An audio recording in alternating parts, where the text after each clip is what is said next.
Alrighty, so next up is I'm just going to go over my notes on when we spec'd out the transformer. So basically the application notes for like all the parameters that matter for selecting a transformer. So this one's actually pretty long and there's a lot of equations in it. So this is whenever we're going to be like real engineers, right? So the first thing, the first parameter that I think matters when selecting a transformer is going to be the primary to secondary winding ratio. So you read in the data sheet, it basically tells you can actually there's an equation for the maximum primary secondary, but that's like it goes using the maximum, so you can pick a value that's lower than that. And the data sheet recommends to go with some value between 13 and 15. So I just selected a value of 15. So again, we're doing that. We're following that sequence where we're kind of arbitrarily making a choice, and we will soon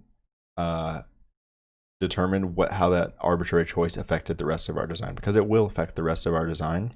And again, it's going to go back to that thing I talked about where, oh, if we select a transformer winding ratio that's really, really low, it might affect the efficiency or the size or the power output, or it'll have some effect. And so basically based on that effect, we say, well, is that, you make a value judgment on that. That's like the key to that's what an engineer does basically.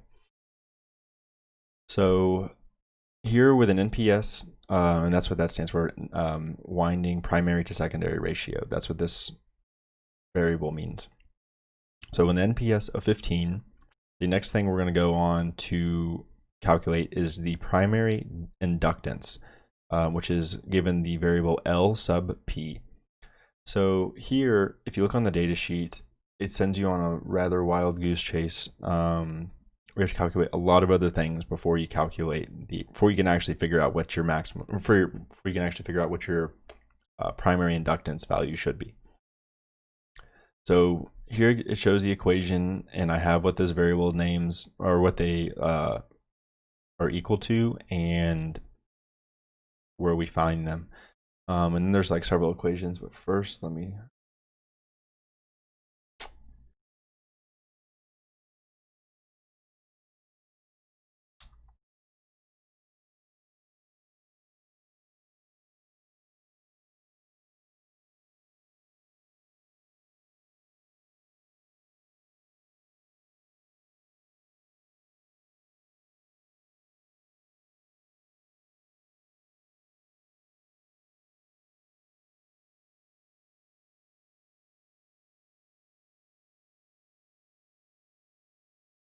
There's actually a section in the very bottom of the data sheet that talks, it's called the Glossary.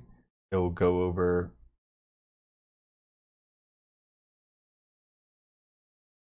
all of the important here. This is the glossary, so it tells you what all those variables mean right here. So we'll kind of go over it. Okay, so VOCV. VOCV is the regulated output voltage of the converter.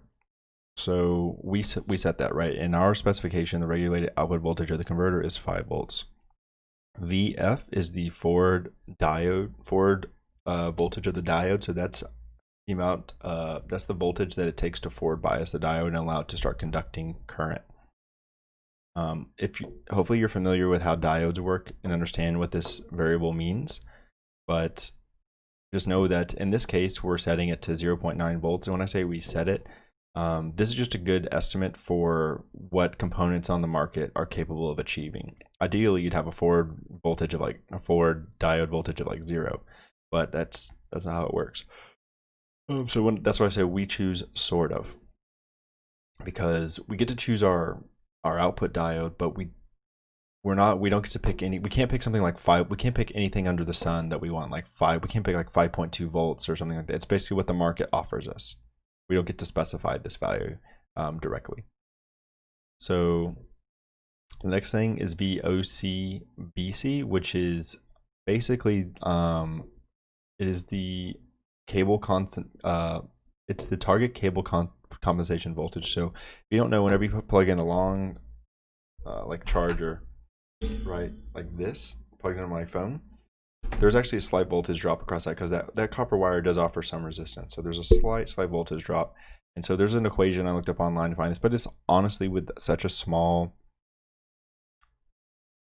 cable and stuff like that, like it's basically negligible, right? We're talking about 16 millivolts here, so it's basically nothing. But I still added it there just because if you're curious what it was, I didn't want to ignore it.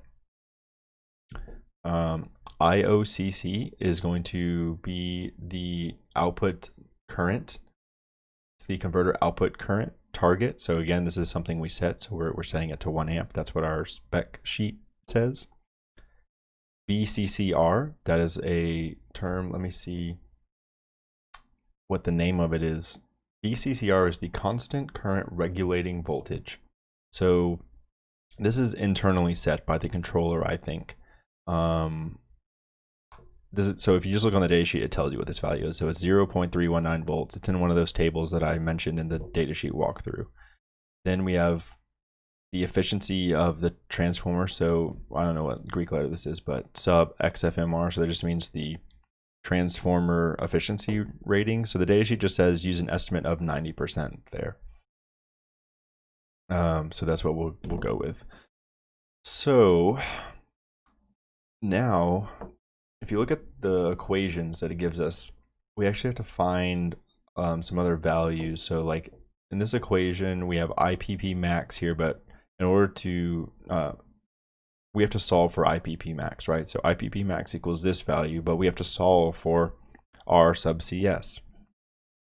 So in order to, the equation for R sub CS is VCCR times NPS. So this is where that choice of 15 comes into play here. So VCCR times NPS times 2 times IOCC. So you plug those numbers in, they're all listed right here for you, or previously we mentioned them. So you have 0.319 times 15 divided by 2, because this is 2 times 1, times 0.9. So that gives you a value of 2.15 ohms for RCSS. And let me see if I can find what RCSS was supposed to be called. So RCSS is the primary current programming resistance. So that's what the name of it. So what this means is we use the phenomenon that a voltage drop occurs across a resistor in order to program, like we're basically trying to set the voltage value at a certain pin by using resistors. And so then the computer takes that as like input information, and then it uses that input information to operate in a certain way. And so we're basically telling it how to operate. So now that we have RCS calculated, we can solve for IPP max. So real quick, what IPP max is listed as the maximum transformer primary current. So one thing that might be a little bit confusing is you might be thinking, well, shouldn't the maximum primary transformer current be something we already solved for, like the maximum input current from our rectifier?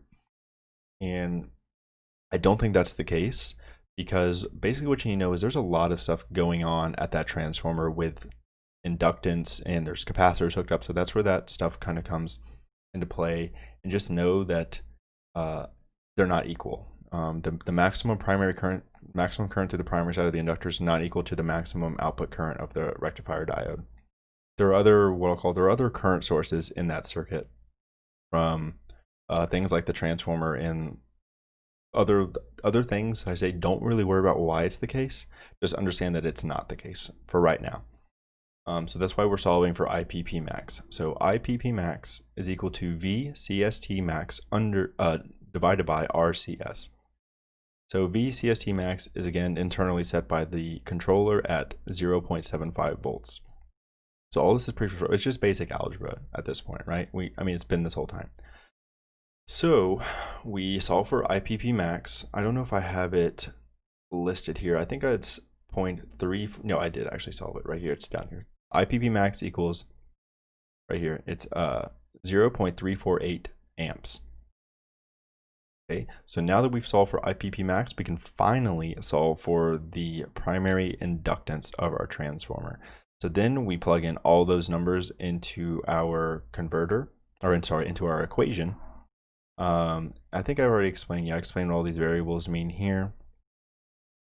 and then it spits it out and we get a figure of 1.033 millihenries for our primary inductance.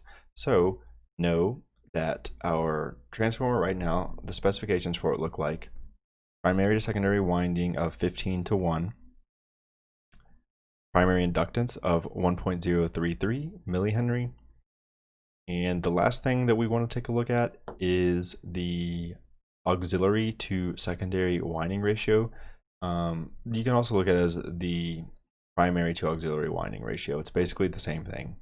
You're just trying to set proportions up for you. So here we have the equation. The data sheet gives us this equation. The N sub AS, or primary or auxiliary to secondary winding ratio, is equal to VDD off plus VFA over VOCC plus VF. So we previously established what VF is. VFA is the forward voltage of the auxiliary diode. So I don't think I have the schematic pulled up. We'll look at it here.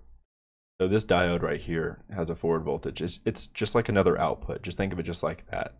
So this needs an output diode for the same reason this one needs an output diode. So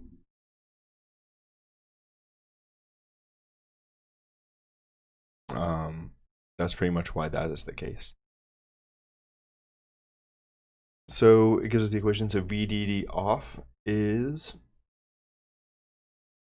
let's see, VDD off is the under voltage lockout turn off voltage. It's given in the data sheet, set to 8.1 volts. VFA is, we're using, just assume 0.9 volts for the output. And VOCC is 4.75 volts. So that's, what is that, VOCC?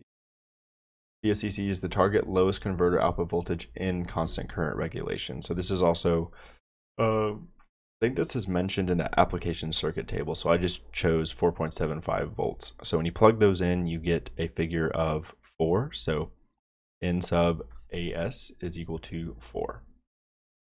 So I mean, we got through, so that's pretty much one of the most grueling parts of the calculations, because there's a bunch of stuff you have to read and learn about.